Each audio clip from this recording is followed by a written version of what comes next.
Friends, welcome back to my channel. இன்றைக்கி நம்ம என்ன பார்க்க போகிறோம் அப்படின்னா கடாய் மஷ்ரூம். அதாங்க கடாய் காளான். அதுக்கு தேவையான பொருட்கள் பார்த்துக்கோங்க. ஃபர்ஸ்ட்டு நம்ம என்ன பண்ணணும் அப்படின்னா பழுத்த 4 தக்காளி எடுத்துக்கோங்க. அதை கட் பண்ணிவிட்டு ஒரு மிக்சர் ஜாரில் நல்ல மையாக அரைச்சி எடுத்துக்கோங்க. அடுத்ததாக பல்லாரி, அதாங்க பெரிய வெங்காயம் 3 எடுத்துகிட்டு அதை நல்லா பொடி பொடியாக கட் பண்ணி வச்சுக்கோங்க. இஞ்சியையும் பூண்டையும் நான் இங்கே அரைச்சி வச்சுருக்கிறேன். அது 2 டேபிள் ஸ்பூன் அளவு இருக்கும்.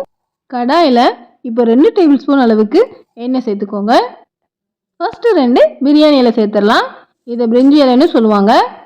அடுத்து 2 ஏலக்காய், 4 லவங்கம், அதாங்க கிராம்பு. அடுத்ததான் கொஞ்சமாக பட்டை, ஒரு 5-6 பட்டை இருக்க மாதிரி லவங்க பட்டை சேர்த்தாச்சு. அடுத்து 1 டேபிள் ஸ்பூன் அளவுக்கு ஜீரகம். இதெல்லாம் நம்ம எதுக்கு சேர்க்குறோம் அப்படின்னா வாசனைக்காகவும் நல்ல டேஸ்ட்டு கொடுக்கணுங்கிறதுக்காகவும் தான் சேர்க்குறோம். எல்லாத்தையும் சேர்த்துட்டு ஒரு 2 நிமிஷம் வதக்கி விட்டுக்கோங்க. அடுத்ததான் நம்ம என்ன சேர்க்க போகிறோம் அப்படின்னா பொடி பொடியாக கட் பண்ணி வச்சுருக்கிறோம்ல பெரிய வெங்காயம், அதை இதில் ஆட் பண்ணிக்கோங்க. வெங்காயம் நல்லா பொன்னிறமாக மாறுற வரைக்கும் நல்லா இதை வதக்கி விட்டுக்கோங்க. வெங்காயத்தை நல்லா வதக்குனதும் அரைச்சி வச்சுருக்கணும்ல இஞ்சி பூண்டு பேஸ்ட், அதை இதில் ஆட் பண்ணிக்கலாம். நான் இங்கே 2 டேபிள் ஸ்பூன் அளவுக்கு இஞ்சி பூண்டு பேஸ்ட் ஆட் பண்ணுறேன். இஞ்சி பூண்டோட பச்சை வாசனை போகிற அளவுக்கு இதையும் இப்போ 2 நிமிஷம் வதக்கி விட்டுக்கோங்க. இஞ்சி பூண்டு பேஸ்ட்டு போட்டு 2 நிமிஷம் வதக்குனதுக்கு அப்புறமா இப்போ நம்ம என்ன ஆட் பண்ண போகிறோம்னா அரைச்சி வச்சுருந்தோம்ல 4 தக்காளி, அதை இதில் ஆட் பண்ணிக்கோங்க. நீங்கள் ரெடிமேடாக கிடைக்கிற டொமேட்டோ பியூரி யூஸ் பண்ணலாம். ஆனால் அதை விட நம்மளே இன்ஸ்டண்ட்டாக இந்த மாதிரி அரைச்சி சேர்த்திங்கன்னா இன்னும் நல்லது. அரைச்சி விட்ட தக்காளி விழுதையும் இந்த மாதிரி கலர் சேஞ்ச் ஆகிற அளவுக்கு நல்லா வதக்கி விட்டுக்கோங்க. எல்லாத்தையும் சேர்த்து நல்லா வதக்கி விட்டாச்சு. இப்போ இதுக்கு தேவையான மசாலா பொடி என்னென்ன சேர்க்கணும்னு பார்த்துடலாம். மஞ்சள் பொடி 1/2 டீஸ்பூன் அளவு, உப்பு 1 டேபிள் ஸ்பூன் அளவு, ஜீரகப்பொடி 1 டேபிள் ஸ்பூன் அளவு. நீங்கள் எவ்வளோ காரம் சாப்பிடுவீங்களோ அதுக்கேற்ற மாதிரி ஆட் பண்ணிக்கோங்க. நான் இங்கே 1 டேபிள் ஸ்பூன் அளவு மிளகாய் தூள் சேர்க்கிறேன். கொத்தமல்லி தூள் 1 டேபிள் ஸ்பூன் அளவு. எல்லா மசாலா பொடியையும் சேர்த்தாச்சு. இதை இப்போ நம்ம வதக்கி விட்டுக்கலாம். மசாலா பொடிகள் எல்லாம் சேர்க்கும் போது ஸ்டவ் ஆஃப் பண்ணிடுங்க. அப்படி இல்லைன்னா லோ ஃப்ளேமில் வச்சுட்டு ஆட் பண்ணுங்கள். மசாலா பொடியை வதக்குனதுக்கு அப்புறமா காளான் சேர்க்க போகிறோம். காளானை நல்லா சுத்தம் பண்ணிவிட்டு இந்த மாதிரி நீளமாக கட் பண்ணி வச்சுக்கோங்க. நான் இங்கே 200 கிராம் காளானை கட் பண்ணி ஆட் பண்ணுறேன். காளானை எப்போவுமே கட் பண்ணும்போது இந்த மாதிரி பெருசாகவே கட் பண்ணி ஆட் பண்ணுங்கள். ஏன்னா காளான் நல்லா வெந்து வரும்போது ரொம்ப சுருங்கிடும். இது நீங்கள் நல்லா பொடிசாகவே கட் பண்ணி போட்டிங்கன்னா அது ரொம்ப கரைஞ்ச மணிக்காயிரும். அதனால தான் கொஞ்சம் நீளமாக பெருசாக கட் பண்ணி ஆட் பண்ணிக்கோங்க அப்படின்னு சொல்கிறேன். வதக்கி வச்சுருக்கிற மசாலா எல்லாம் இந்த காளான் மேலே நல்லா கோட்டாகிற மாதிரி நல்லா கிளறி விடுங்க. ஃப்ரெண்ட்ஸ், நீங்கள் இன்னும் நம்ம சேனலை சப்ஸ்கிரைப் பண்ணாமல் இருந்தீங்கன்னா ப்ளீஸ் சப்ஸ்கிரைப் பண்ணிக்கோங்க. பக்கத்தில் இருக்க பெல் ஐக்கானையும் கிளிக் பண்ணிக்கோங்க. அப்படின்னா தான் நான் போகிற வீடியோ உடனே உங்களுக்கு நோட்டிஃபிகேஷனில் வரும். காளானை ஒரு 2 நிமிஷம் நல்லா வதக்குனதுக்கு அப்புறமா குடமிளகாவை இந்த மாதிரி ஸ்கொயராக கட் பண்ணி ஆட் பண்ணிக்கோங்க. இங்கே எந்த கலரில் உள்ள குடமிளகாவையும் சேர்த்துக்கலாம். அடுத்ததாக பெரிய வெங்காயத்தை இந்த மாதிரி இதழ்களாக வெட்டி ஒரு 1/4 கப் அளவு சேர்த்துக்கோங்க. எல்லாத்தையும் நல்லா மிக்ஸ் பண்ணி விடுங்க.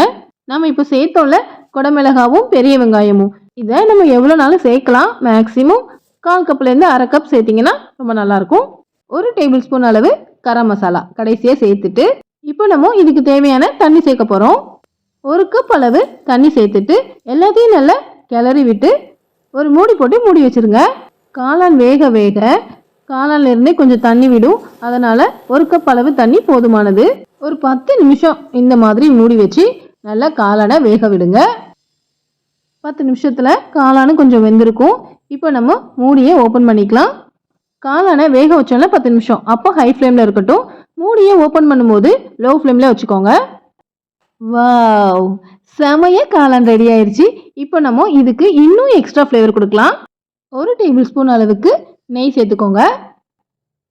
ஒரு துண்டு இஞ்சியை இந்த மாதிரி குச்சி குச்சியாக நீளமாக இருக்கிற மாதிரி நல்ல மெல்லிஸாக கட் பண்ணி சேர்த்துக்கோங்க. கசூரி மேத்தி, அதை 1 டேபிள் ஸ்பூன் அளவுக்கு இந்த மாதிரி கையால் நல்லா கசக்கி சேர்த்துக்கோங்க.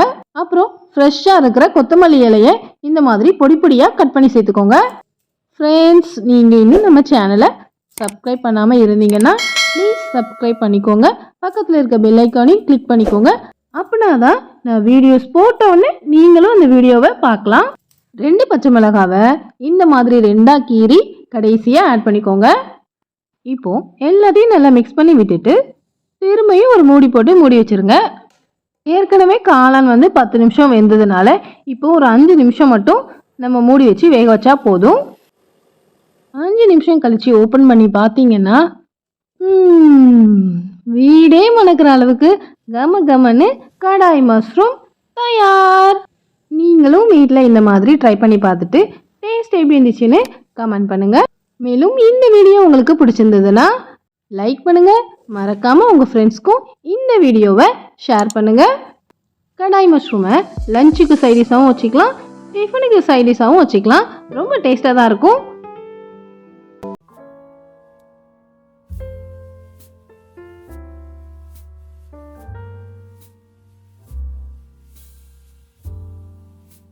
ஓகே ஃப்ரெண்ட்ஸ், இதே மாதிரி வேற ஒரு ரெசிபியில் மீண்டும் சந்திக்கலாம்.